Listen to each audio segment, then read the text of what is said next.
കഴിഞ്ഞ ഒരു വർഷത്തിനുള്ളിൽ നിയമിതരായ 42 മെത്രാപ്പോലിത്തമാർക്കുള്ള പാലിയം ആശീർവദിച്ചു നൽകി ഫ്രാൻസിസ് പാപ്പ. റോമിന്റെ സ്വർഗീയ മധ്യസ്ഥരായ വിശുദ്ധ പത്രോസ് പൗലോസ് സ്ലീഹമാരുടെ തിരുനാൾ ദിനമായിരുന്ന ജൂൺ 29 രാവിലെ വത്തിക്കാനിൽ വിശുദ്ധ പത്രോസിന്റെ ബസിലിക്കയിൽ അർപ്പിച്ച ആഘോഷകരമായ സമൂഹ ദിവ്യബലിബന്ധിയാണ് ഫ്രാൻസിസ് പാപ്പ പാലിയം ആശീർവദിച്ചത്.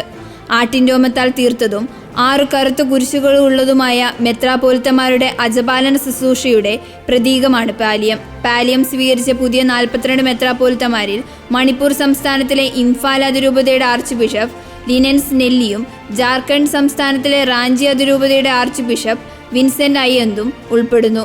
ദിവ്യബലിയുടെ ആദ്യ ഭാഗത്ത് പുതിയ മെത്രാപ്പോലിത്തമാർ മാർപ്പാപ്പയോടുള്ള വിശ്വസ്തതയും വിധേയത്വവും പ്രഖ്യാപിച്ചതിനു ശേഷമാണ് പാലിയം വെഞ്ചരിപ്പ് നടന്നത്. ദേശീയ ദിവ്യകാരുണ്യ കോൺഗ്രസിന് മുന്നോടിയായി ദിവ്യകാരുണ്യവുമായി ഒഹായോ നദിയിലൂടെ പ്രദക്ഷിണം. ഒഹായോയിലെ സ്റ്റോയ്ബൻ വില്ലയിൽ നിന്ന് പുറപ്പെട്ട കപ്പലിലാണ് ദിവ്യകാരുണ്യം എഴുന്നള്ളിച്ചിരിക്കുന്നത്. നിരവധി ആളുകളെയും നദീതീരങ്ങളിലെ സ്ഥലങ്ങളെയും ദിവ്യകാരുണ്യം ആശീർവദിച്ചുകൊണ്ട് നദിയിലൂടെ 30 മൈൽ തീർത്ഥാടനം നടത്തുന്നതെന്ന് CNN റിപ്പോർട്ട് ചെയ്തു.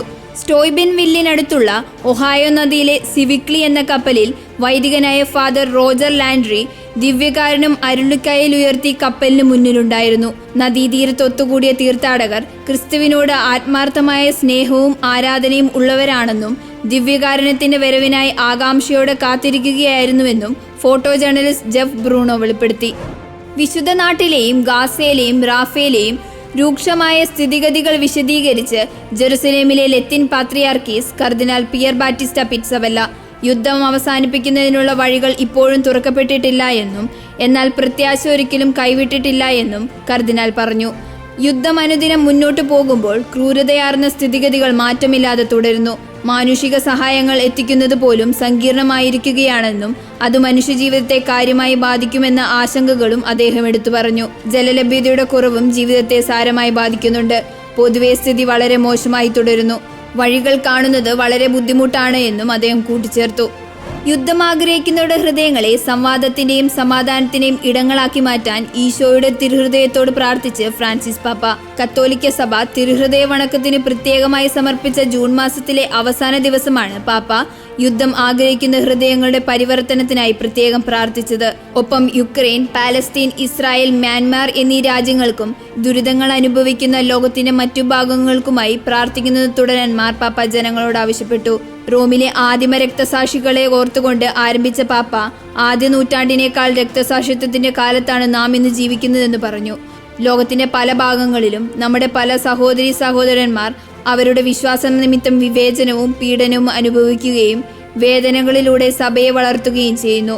മറ്റുള്ളവർ വെളുത്ത കയ്യുറകളോടുകൂടിയ രക്തസാക്ഷിത്വത്തെ അഭിമുഖീകരിക്കുന്നുവെന്നും ക്രിസ്തുവിന്റെ സ്നേഹത്തോടുള്ള അവരുടെ സാക്ഷ്യത്താൽ പ്രചോദിതരാകാമെന്നും പാപ്പ തന്റെ സന്ദേശത്തിൽ വെളിപ്പെടുത്തി. നൈജീരിയയിലെ ക്രൈസ്തവർക്കെതിരായുള്ള അക്രമാസക്തമായ പീഡനങ്ങൾ ഉയർത്തിക്കാട്ടുന്ന ഡിപ്പാർട്ട്മെന്റിന്റെ സ്വന്തം റിപ്പോർട്ടുണ്ടായിരുന്നിട്ടും CPC നിരീക്ഷണ പട്ടികയിൽ നിന്ന് നൈജീരിയയെ ഒഴിവാക്കിയതിൽ പ്രതിഷേധം. ബെയ്ഡൻ സ്റ്റേറ്റ് ഡിപ്പാർട്ട്മെന്റിനെതിരെ മതസ്വാതന്ത്ര്യ പ്രവർത്തകർ രംഗത്തെത്തിയിരിക്കുന്നത്. പട്ടികയിൽ നിന്നുള്ള നൈജീരിയയുടെ ഒഴിവാക്കൽ മതസ്വാതന്ത്ര്യത്തോടുള്ള സ്റ്റേറ്റ് ഡിപ്പാർട്ട്മെന്റിന്റെ നയത്തിലെ പൊരുത്തക്കേട് വെളിപ്പെടുത്തുകയാണെന്നും മതസ്വാതന്ത്ര്യ പ്രവർത്തകർ ചൂണ്ടിക്കാട്ടി. സ്റ്റേറ്റ് ഡിപ്പാർട്ട്മെന്റ് പുറത്തിറക്കിയ അന്താരാഷ്ട്ര മതസ്വാതന്ത്ര്യത്തെക്കുറിച്ചുള്ള റിപ്പോർട്ട് 200 രാജ്യങ്ങളിലെയും മതസ്വാതന്ത്ര്യ സാഹചര്യത്തെ എടുത്തു കാണിക്കുന്നു. ലോകമെമ്പാടും വർദ്ധിച്ചു വരുന്ന മത അസഹിഷ്ണുതയെ US state secretary Antony Blinken അപലപിച്ചു.